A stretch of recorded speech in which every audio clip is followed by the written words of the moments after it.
Bismillahirrahmanirrahim. Assalamualaikum warahmatullahi wabarakatuh. Alhamdulillahirrahmanirrahim. Wassalatu wassalamu ala rasulillahi ajma'in amma ba'du. Bismillah, izinkan Ana untuk menyampaikan review materi atau insight yang didapatkan dari eh, pelatihan atau coaching leadership bersama Coach Fitra Jaya Soleh, FJS ya. Yang langsung saja ke materi. Jadi, alhamdulillah di hari pertama ini eh, materi insight yang didapat yaitu yang pertama terkait leadership, hukum kesengajaan. Apa intinya hukum kesengajaan ini? Jadi segala sesuatu yang terjadi di dalam kehidupan kita itu semuanya tidak ada yang terjadi secara tiba-tiba.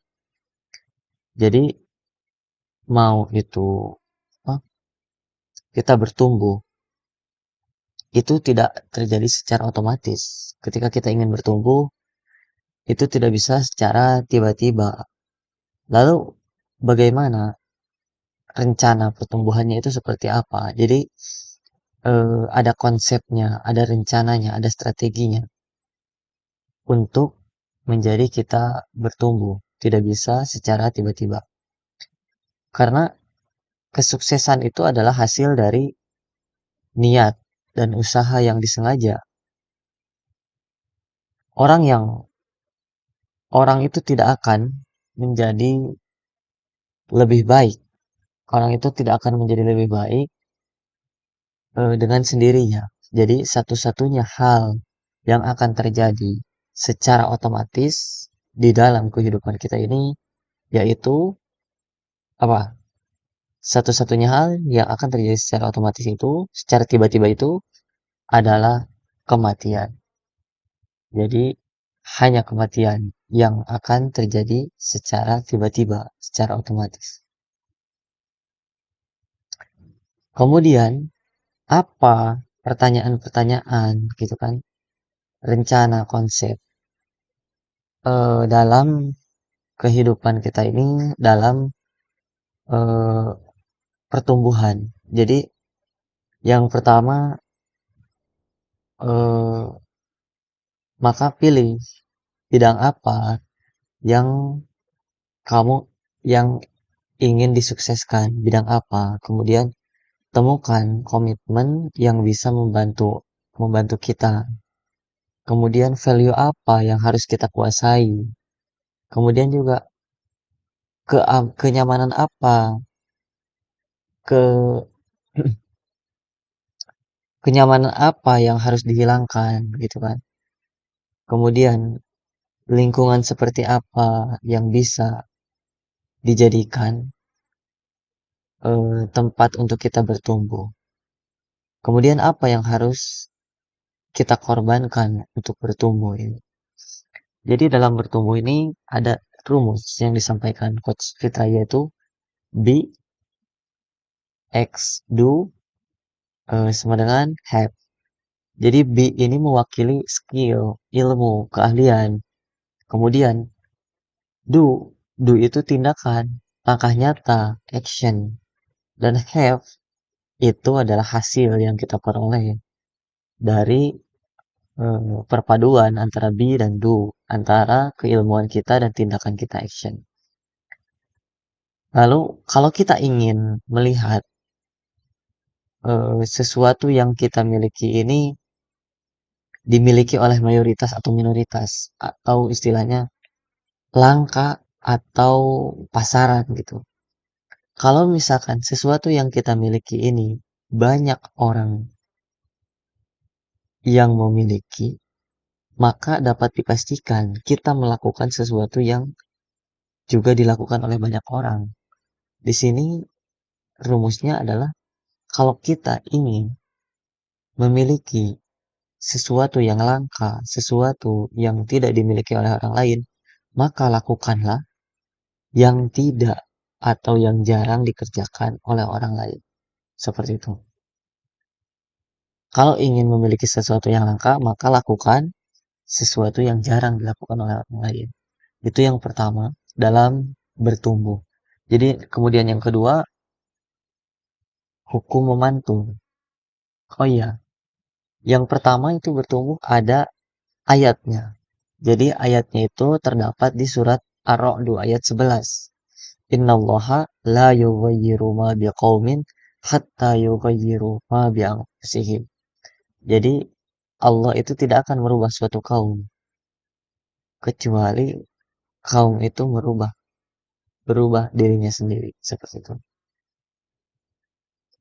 Kemudian yang kedua hukum memantul.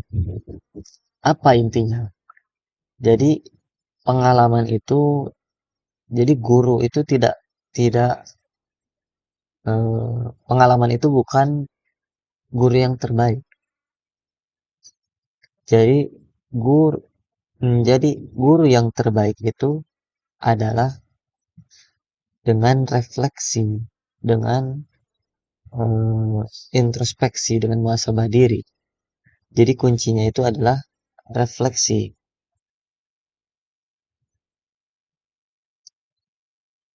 Jadi dalam hukum memantul ini pengalaman itu, sekali lagi pengalaman itu tidak selalu menjadi guru yang terbaik.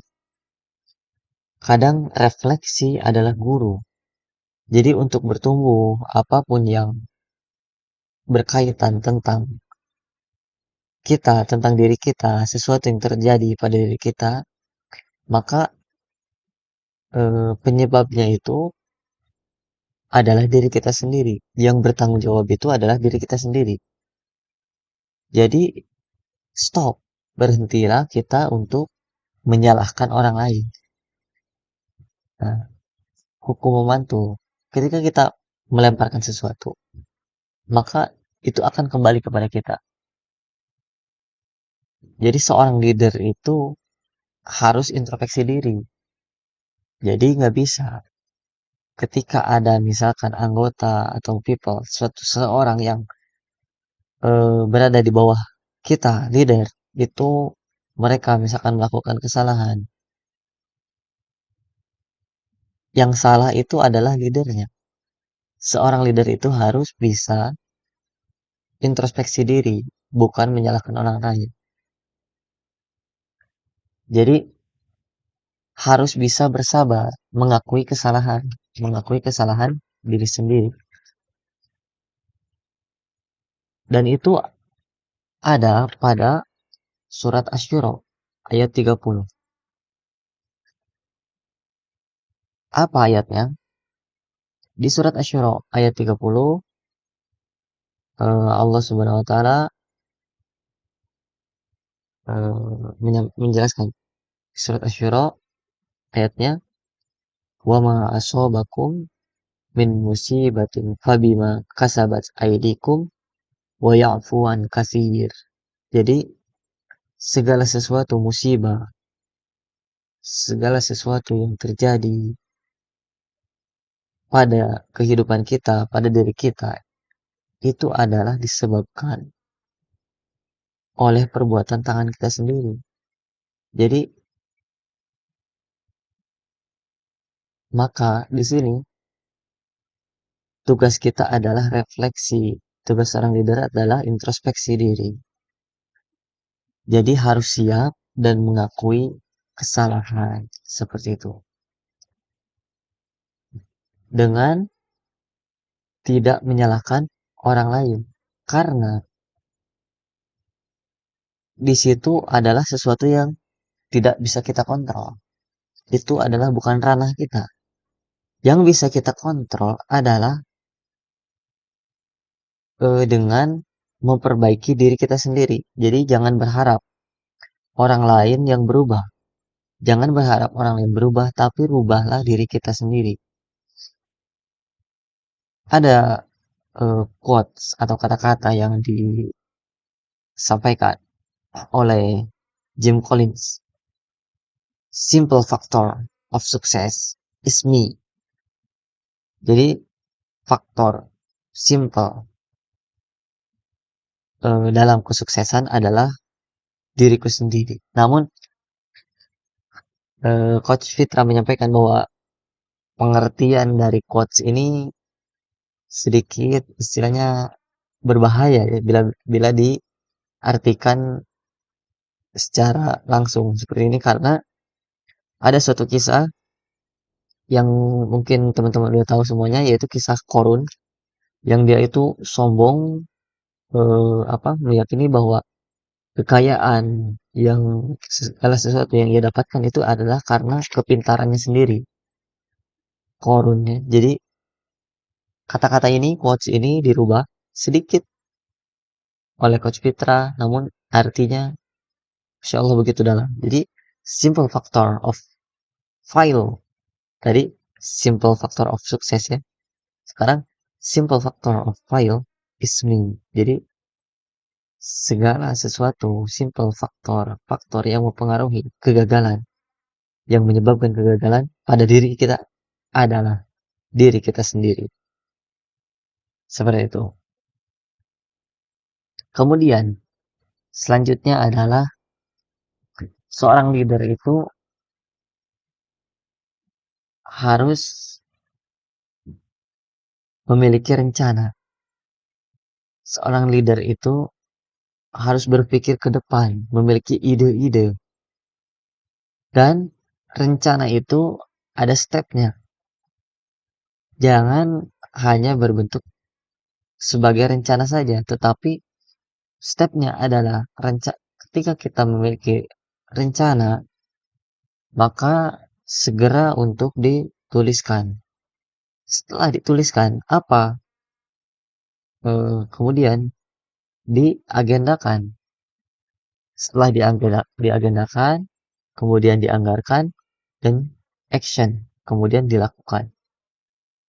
Karena sebuah rencana atau sebuah ide yang tidak dijalankan, tidak action, tidak dilakukan, itu adalah hanya um,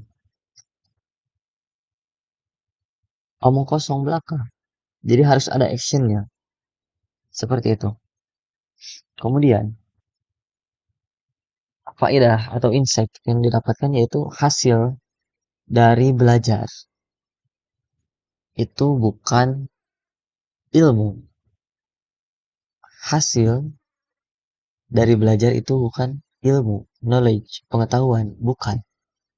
Tapi hasil inti dari belajar adalah tindakan,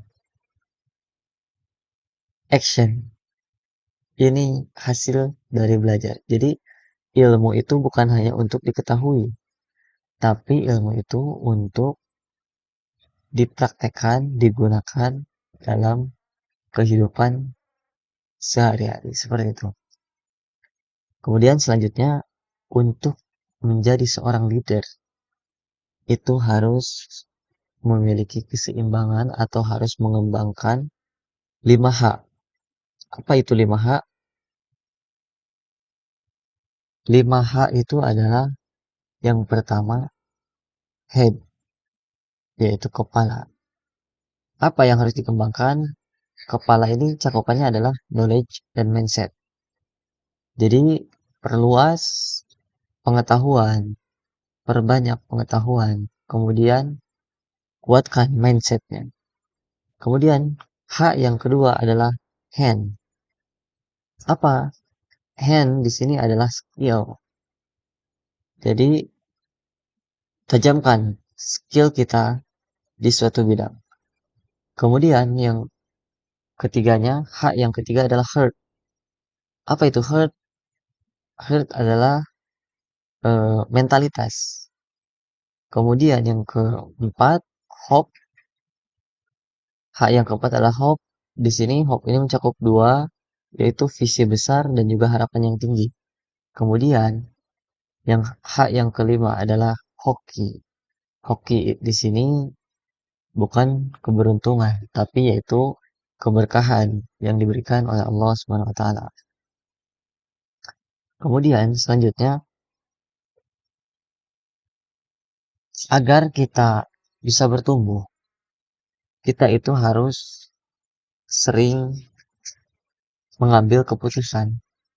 Minimal, kita itu mengambil 3 keputusan dalam satu hari. Itu untuk melatih kita agar bisa bertumbuh dan juga bisa menyelesaikan atau mengambil keputusan-keputusan. Jika diibaratkan eh, anak tangga yang dalam bentuk misalkan diagram, yang paling atasnya itu adalah puncaknya itu adalah misalkan uang atau aset, dan yang ke sampingnya itu adalah umur. Harusnya anak tangga itu kan naik ke atas dan itu berkesinambungan. Kemudian eh, di sini Ana mengajak teman-teman semuanya untuk berimajinasi. Jadi bayangkan seperti anak tangga, setiap langkah di dalam tangga itu, setiap langkah di situ merupakan masalah yang kita selesaikan. Semakin cepat kita menyelesaikan masalah, semakin cepat kita mengambil keputusan, maka akan semakin cepat pula kita bertumbuh, semakin cepat pula kita akan sampai ke puncak seperti itu. Kemudian, karakteristik masalah. Jadi masalah itu harus kita hadapi, bukan masalah itu bukan untuk kita hindari. Apa karakteristik masalah? Jadi masalah itu tidak akan selesai dengan sendirinya. Jadi seperti yang poin pertama, tidak ada yang eh, sesuatu itu tidak berjalan dengan sendirinya. Jadi masalah itu tidak selesai dengan sendirinya. Harus kita selesaikan, harus kita ambil keputusan. Kemudian yang keduanya, masalah itu akan semakin besar seiring berjalannya waktu jika tidak diselesaikan. Kemudian yang ketiganya, masalah itu bisa menghambat pertumbuhan. Dan yang terakhir, tidak ada ukuran pasti untuk sebuah masalah. Karena yang terpenting itu bukan masalahnya, tapi adalah kapasitas kita untuk menyelesaikannya. Contoh, seorang anak SD kelas 1 diberikan tugas untuk membuat sebuah artikel. Mungkin bagi kita yang sudah terbiasa, itu bukan sebuah masalah besar. Tapi untuk seorang anak SD kelas 1, itu merupakan tugas yang sangat berat. Seperti itu. Jadi, masalah ini tidak ada ukuran pastinya, tapi bergantung kepada sebesar apa kualitas yang kita miliki. Kemudian, insight selanjutnya yaitu membangun leadership. Membangun leadership ini dimulai langkah pertamanya itu adalah dengan self development atau dengan memperbaiki diri sendiri. Jadi fokus pada diri sendiri, fokus pada apa yang bisa kita rubah. Jangan fokus pada sesuatu yang tidak bisa kita rubah.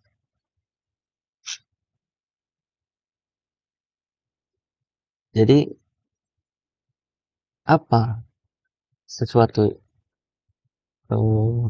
yang bisa kita rubah, yang bisa kita atur di dalam diri kita, yaitu yang pertama adalah pikiran kita, kemudian yang kedua perasaan kita, tindakan kita, dan juga perkataan kita. Itu sesuatu yang ada di dalam kapasitas kita, sesuatu yang bisa kita rubah. Kemudian dalam memimpin diri sendiri dijelaskan teori grit, yaitu yang terdapat di buku Angela Duckworth.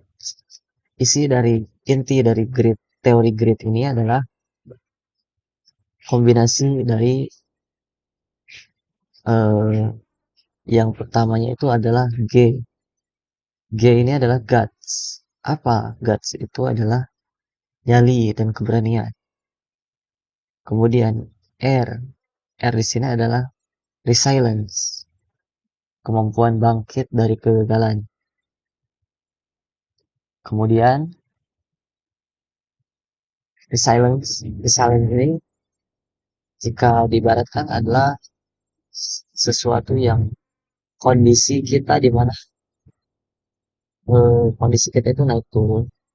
Nah, di sini bagaimana kita memiliki kemampuan untuk eh, memisahkan antara kinerja kita dengan emosi kita.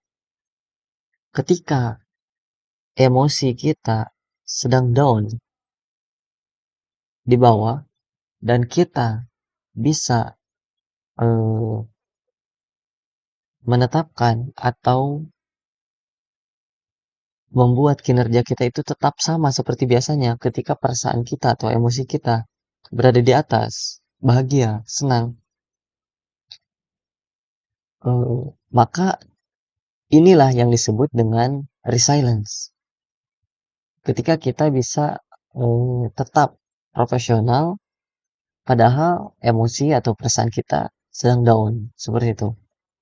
Kemudian I selanjutnya adalah inisiatif, kreativitas, dan juga proaktif.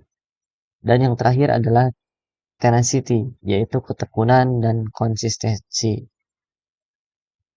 Terakhir, penutup, seorang leader itu harus bertumbuh dengan cepat. Ketika seorang leader bertumbuh dengan cepat, maka seluruh tim di dalam bisnis akan ikut bertumbuh.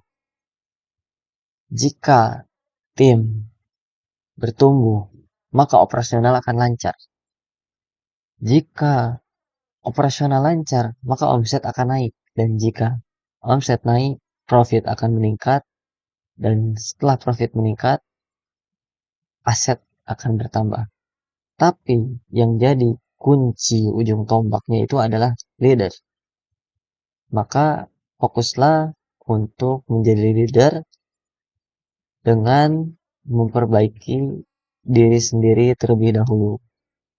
Dengan menjadi contoh.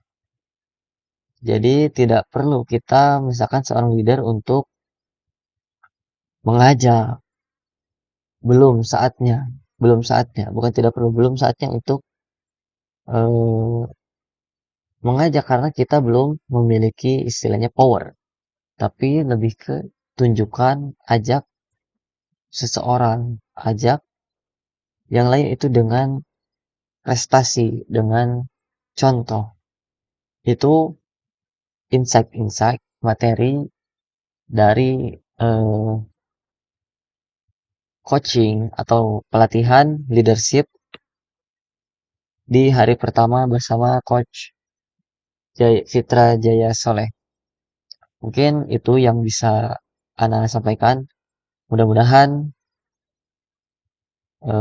bermanfaat untuk Ana pribadi khususnya dan juga untuk kita semua. Itu yang dapat Ana sampaikan. Wassalamualaikum warahmatullahi wabarakatuh.